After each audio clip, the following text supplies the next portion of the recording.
Dans cette vidéo, je vais partager avec vous mes succès et mes erreurs de 2019. 2019 a été une belle année et ça a été vraiment une année d'apprentissage pour moi, une année où j'ai beaucoup grandi, mais franchement grandi, et une année également où j'ai fait trop d'erreurs. Je vous assure, j'ai fait tellement des erreurs et je dis, Irène, tu penses même à quoi quand tu faisais ça? L'immaturité.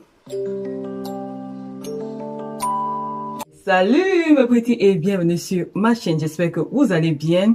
Si tu arrives sur ma chaîne pour la première fois ou alors que tu me vois pour la première fois, je te souhaite la bienvenue. Moi je m'appelle Irène, mais tu peux m'appeler Hiro. Hiro c'est juste mon petit nom du quartier, mais tu es libre de m'appeler Irène. Il n'y a pas de problème. N'hésite pas de t'abonner si c'est pas encore fait. Si tu es abonné déjà, je te remercie pour ton abonnement et reste scotché parce qu'en 2020, ça va aller très vite. Dans cette vidéo, je vais partager avec vous mes erreurs et mes succès, ce que j'ai appris, ce que je ne dois plus faire, ce que je compte refaire pour m'améliorer, ce que je compte implémenter pour le compte de l'année 2020. Je vais vous raconter tout cela dans cette vidéo. Si cela t'intéresse, je te conseille de continuer à regarder la vidéo. Peut-être tu te reconnaîtras dans mes erreurs ou alors dans mes succès. N'hésite pas de me laisser cela en commentaire pour que je sache que je ne suis pas seule parce que là... Donc, on se lance tout de suite pour la vidéo.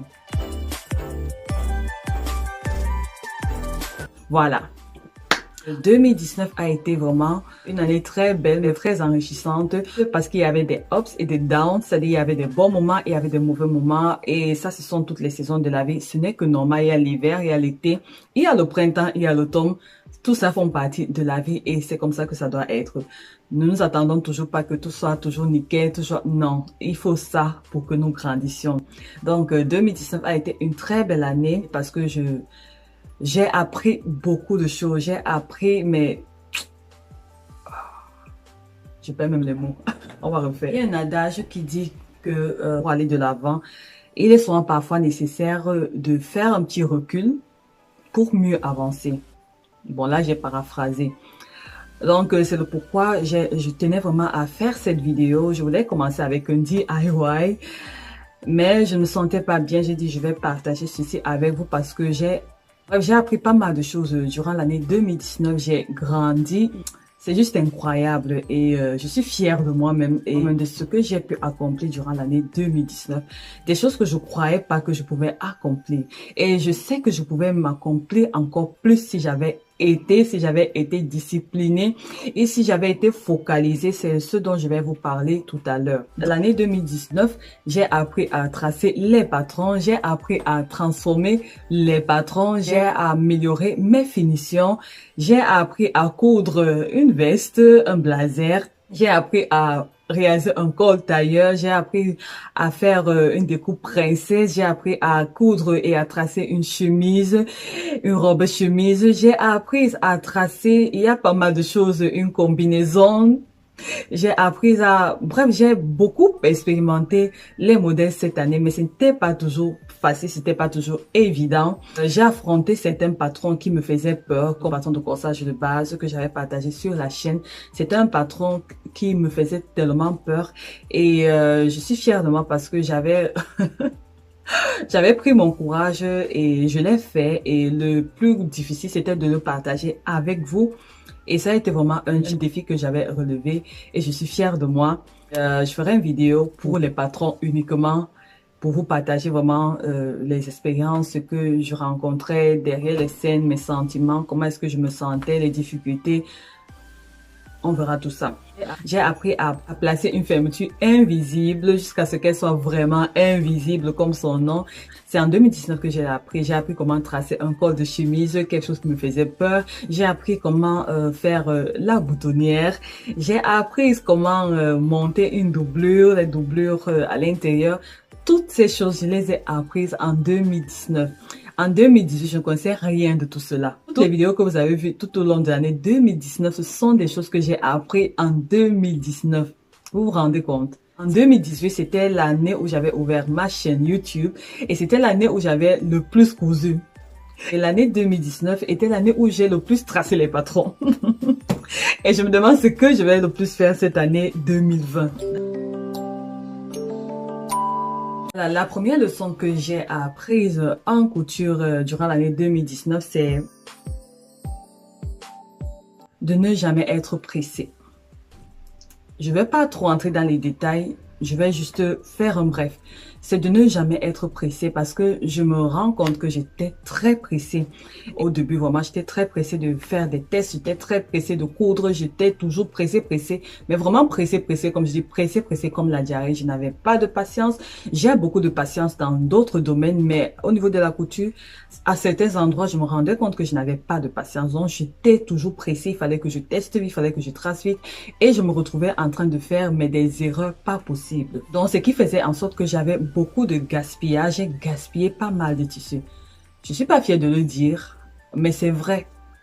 J'ai gaspillé pas mal de tissus. Déjà au départ, lorsque je commençais à faire des patrons, je ne prenais pas la peine de tester sur un vieux drap. Je vous assure, je ne savais même pas que je pouvais tester sur un vieux drap. Je venais là avec toute la confiance de la détermination d'un fœtus en couture et tout ça. Je dis donc, je vais couper ça une fois et je me rends compte que soit c'est raté, soit j'ai pas bien pris les mensurations. Bref, j'ai pas eu le temps de tester le modèle. Ce n'est que 6 mois après que je me rends compte que Irène, tu es en train de gaspiller du tissu pour rien. Non seulement je gaspillais du tissu et ça me frustrait. Et au final, je me suis dit, c'est mieux, je teste d'abord sur un vieux tissu ou un vieux drap. Et c'est dès lors, bien après, que j'ai commencé à vous dire, hey, il faut tester sur les vieux draps. Parce que avant, je ne le disais pas, tout simplement parce que je ne le faisais pas. Enfin, je prenais pas la peine de le faire. Et là, j'ai commencé à dire non, il faut tester sur vos tissus. N'hésitez pas de tester. Il faut toujours tester parce que après, quand j'ai commencé à implémenter ça, j'ai dit non. Il faudrait que je leur dise aussi parce que je me disais, c'est pas tout le monde qui le savait. C'est quelque chose vraiment que j'ai pas bien géré. Les premiers 6 mois après, je faisais donc des tests et tout allait mieux. Après, je faisais des tests, j'ai eu moins de gaspillage. On va dire moins de ratés. J'avais moins de ratés mais c'est ça, c'était 6 mois après. On va dire, comment je peux dire, que j'ai commencé à implémenter ça 6 mois plus tard, durant l'année 2019. Et j'ai observé une grande différence. Donc, le conseil que je peux donner à une petite sœur en couture, c'est de toujours faire des tests lorsque tu veux expérimenter un nouveau modèle, lorsque tu veux coudre un nouveau modèle où tu n'es pas encore sûr. Je te conseille de faire des tests, il m'arrivait de faire même 3 tests sur des vieux draps avant de m'aventurer, venir faire une vidéo pour vous montrer. Et ça fait vraiment une différence. Donc, c'est la leçon que j'ai apprise et surtout, ne jamais être pressé, prendre tout son temps lorsqu'on veut réaliser un bon projet couture parce que il y a une différence. Donc, c'est ce que j'ai appris et en 2020, je vais implémenter ça et faire encore de plus en plus attention. Je ne suis plus pressée, je suis déjà mature. Il y a aussi une chose que j'avais remarqué lorsque je cousais, c'est j'étais très déconcentrée. C'est quelque chose que j'avais observé en moi parce que je me suis rendu compte que lorsque tu es nouvelle dans une chose, c'est un peu comme une personne qui apprend à conduire une voiture. Au début, tu ne maîtrises pas encore tout, donc tu as besoin de toute la concentration possible. Même si tu es dans la voiture avec d'autres personnes, si quelqu'un parle à côté de toi, il faut que tu sois concentré parce que tu ne maîtrises pas encore la chose. Il faut que tu gardes toute ta concentration sur la route. Tu dois regarder à gauche et à droite. Donc, s'il y a une autre personne qui parle à côté, c'est difficile de bien conduire. Et ça, j'ai remarqué que ça s'applique partout parce que en couture, j'ai remarqué que lorsque je ne maîtrise pas encore certaines techniques, j'ai pas besoin de distraction à côté. Et il m'arrivait parfois de faire en privé, je suis en train de coudre, je suis sur WhatsApp, je suis en train de bavarder sur WhatsApp, parler au téléphone pendant que je suis en train de coudre. Et au final, ça ne m'avançait pas. Pourquoi? Parce que je me rendais compte que, en fait, je n'avançais pas. Tout simplement parce que je ne maîtrisais pas certaines techniques et je me retrouvais en train de faire des erreurs et puis je me retrouve en train de redétacher tout le projet tout simplement parce que j'essayais de faire peut-être 3 choses à la fois. Je suis en train de coudre, je suis en train de causer et entre-temps, je ne maîtrise même pas encore ce que je suis en train de faire. Et ça m'avait franchement pénalisé. Et toujours, durant toute l'année, lorsque j'ai constaté ça, j'ai dit non, là, enough is enough. Et dit non, il faut que j'arrête cette habitude. Et du coup, j'ai commencé à donc l'implémenter dans ma routine. Lorsque je couds, surtout des vêtements que je ne maîtrise pas encore ou bien des patrons que je ne maîtrise pas encore, j'éteins tout. J'éteins mon Wi-Fi. du téléphone, j'éteins mon wifi, donc je ne suis pas joignable jusqu'à ce que je termine la tâche ou le patron que je dois dessiner. Et je vous assure que ça fait une grande différence parce que je comprenais mieux et plus vite. J'étais plus concentrée, mais vraiment, je coupais tout. Et surtout, moi, par exemple, lorsque je travaille, si je ne comprends pas encore quelque chose ou j'apprends une nouvelle technique ou je suis en train d'apprendre quelque chose de nouveau, je ne veux même pas la musique parce que j'aime chanter, j'aime danser. Donc, pour moi, à un niveau, la musique va devenir une distraction parce que je serai à la mode. Mais je ne maîtrise pas encore la chose. Donc, du coup, même la musique, je coupe tous ces silences totaux et je me mets au travail. Et là, les résultats sont souvent visibles et incroyables. La concentration que j'ai remarqué, en couture, nous devons être très vigilantes. Il faut beaucoup de vigilance. Lorsque tu fais des coutures de surpiqûre, par exemple, si tu n'es pas vigilante, tu auras des traits qui vont aller comme ça, là.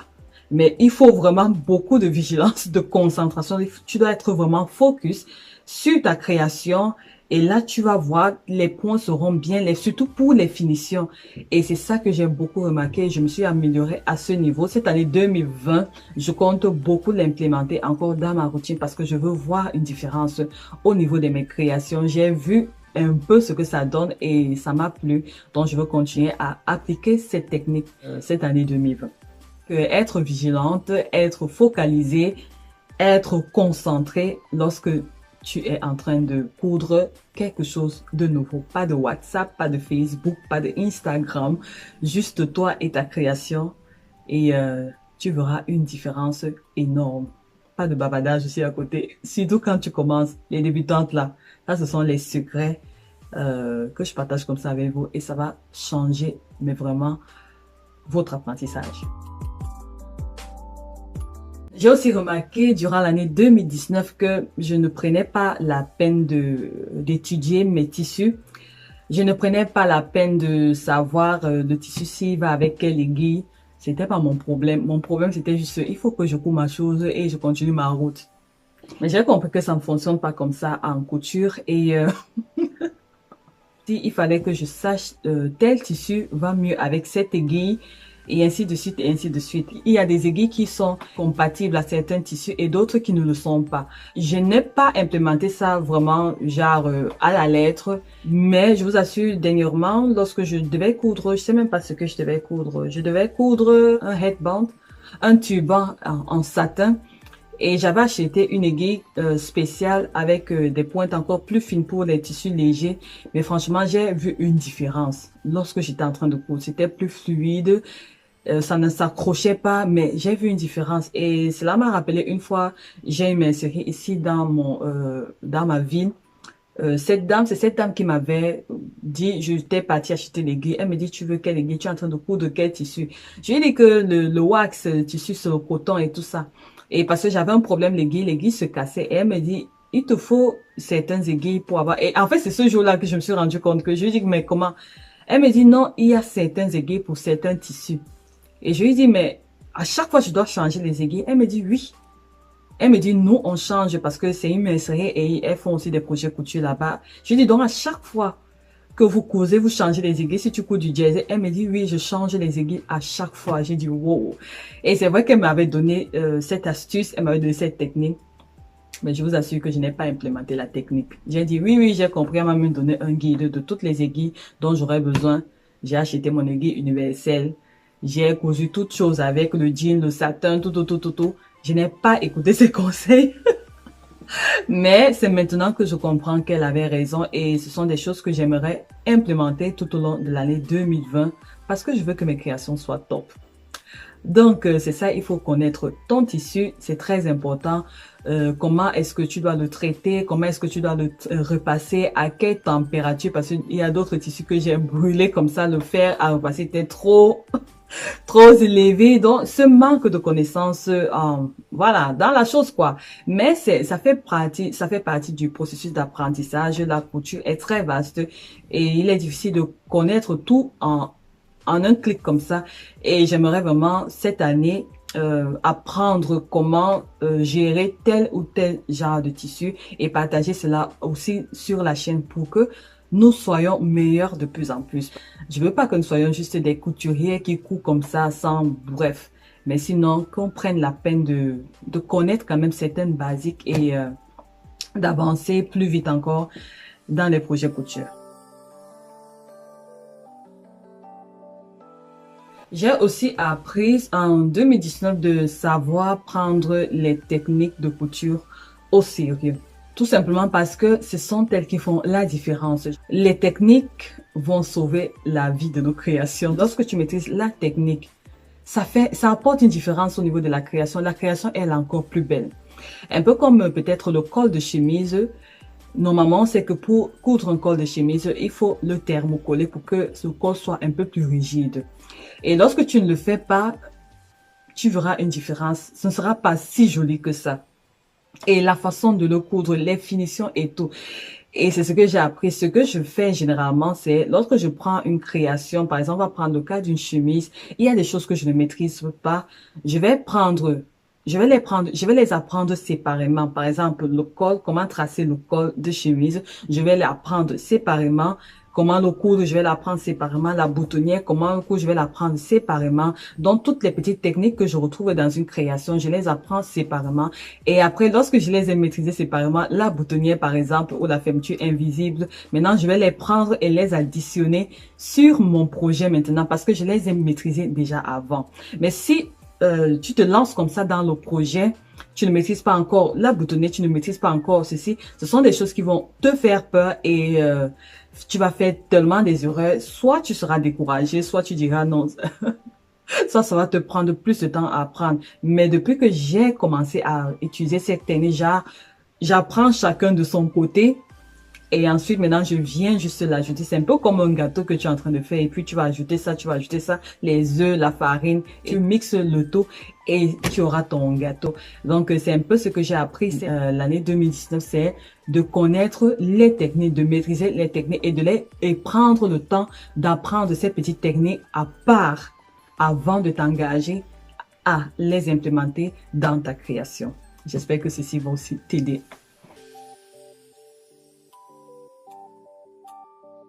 J'ai aussi appris en 2019 qu'il fallait pas que je saute les étapes parce que j'ai constaté que parfois j'étais trop pressée et je sautais certaines étapes et du coup ça pénalise lorsque tu es devant quoi parce que après tu te rends compte que j'aurais dû faire ceci, j'aurais dû faire cela mais trop tard, tu as déjà terminé. Donc il y a certaines étapes que nous ne devons pas sauter. Par exemple comme avec les tissus wax, moi personnellement je lave tous mes tissus. Non pas seulement les tissus wax, mais tous les tissus, parce qu'on conseille de laver les tissus avant de les coudre. Donc, c'est quelque chose que j'ai appliqué tout au long de l'année 2019 et j'étais fière de moi. Tous les tissus que j'ai achetés, je les ai lavés et après maintenant tu peux coudre. Mais si tu peux les faire, n'hésite pas à les faire parce qu'il y a certaines règles apparemment en couture qui sont universelles et que nous devons de temps en temps appliquer pour avoir de belles créations quoi. La fait, ce n'est pas facile. Hein. Continuons seulement.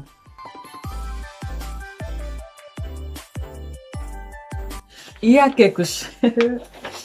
Il y a aussi la consistance qui m'a marqué tout au long de l'année 2019.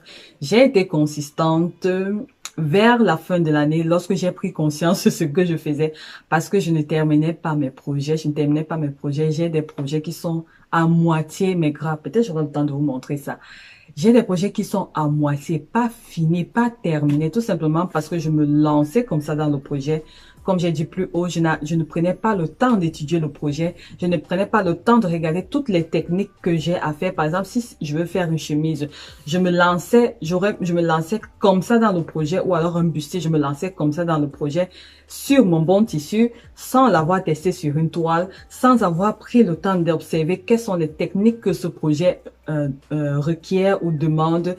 Qu'est-ce que je peux déjà apprendre avant d'assembler le tout? Donc, toutes ces choses-là, et je me lançais dans le projet et je me rendais compte que ça ne me suffisait pas.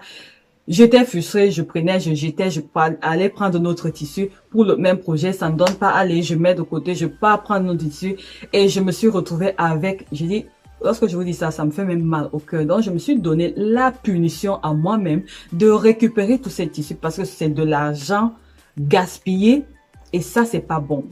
Je partage ça pourquoi? Parce que je sais qu'il y a des débutantes qui me regardent tous les jours et je veux juste vous dire que c'est pas parce que vous me voyez sur YouTube là, je vous dis trace comme ça, ça veut dire que moi je maîtrise tout ou alors je gère tout bien. Non. Voilà des erreurs que j'ai fait en 2019 pendant que je faisais mon show ici sur YouTube. Voilà ça. Donc c'est juste pour vous dire que moi-même je suis pas à l'abri. Je travaille encore sur moi et c'est quelque chose qui m'a vraiment déplu, mais vraiment déplu en 2019. J'ai dit, Irène, je ne peux plus faire ça. Je ne veux plus le faire. Si je veux tester un nouveau modèle, je vais prendre un vieux drap ou acheter quelque chose, un tissu qui n'est pas cher. Je vais faire mes tests dessus. Comme ça, si ça se gâte, mon cœur ne fait pas mal et le tissu ne souffre pas aussi. Donc, je vais récupérer tous ces tissus en 2027. J'ai tout un sac. C'est ma punition personnelle. Soit je vais faire ça en patchwork, on va s'arranger parce que c'est surtout les tissus wax. Et ce que je vais faire, c'est juste acheter les tissus peut-être unis et faire des mélanges pour récupérer ça. Et le travail de ça. Pourquoi? Parce que je dois défaire tout ça, mais je l'ai cherché et c'est ma punition personnelle, je vais le faire. Je compte bien parce que les voir comme ça me fait mal de jeter ça. Vraiment.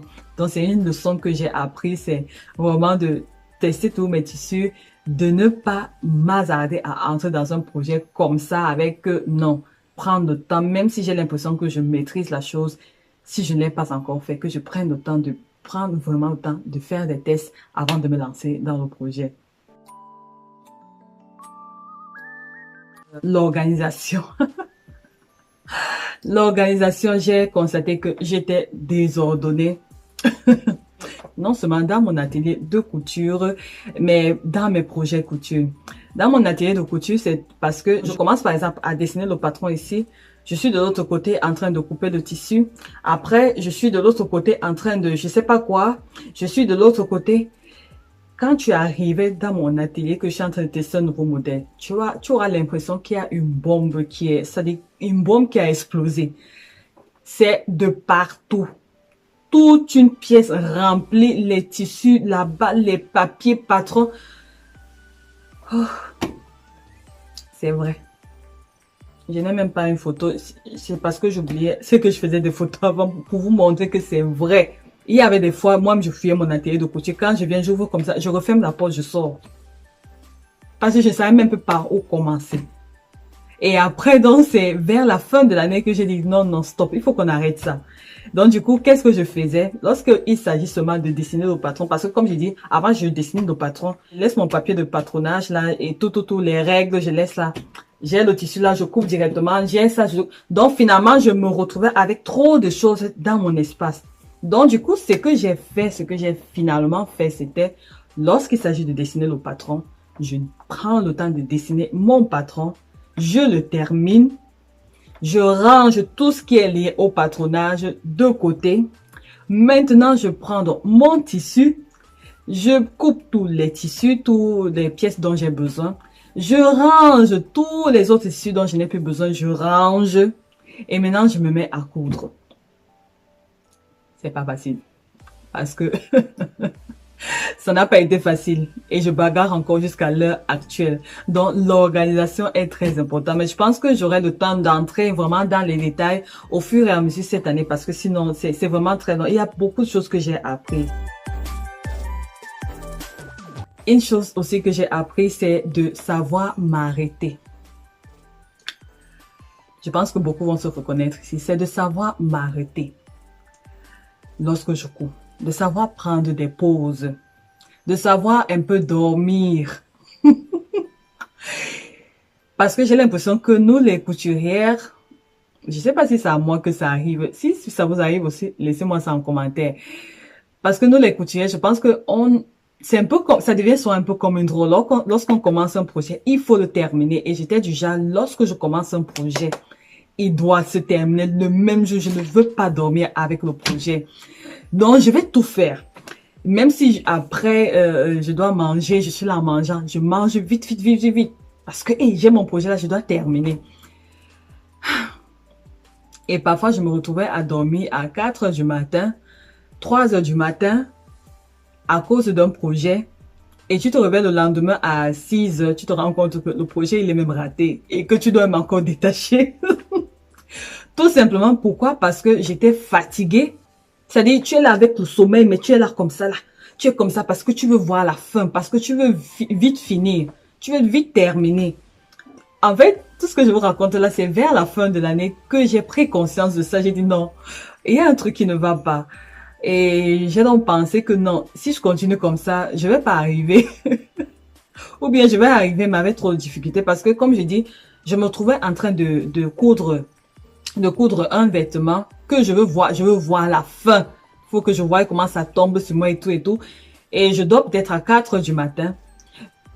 Et le lendemain, je me réveille pour continuer ma création. Je me rends compte que j'ai fait des erreurs.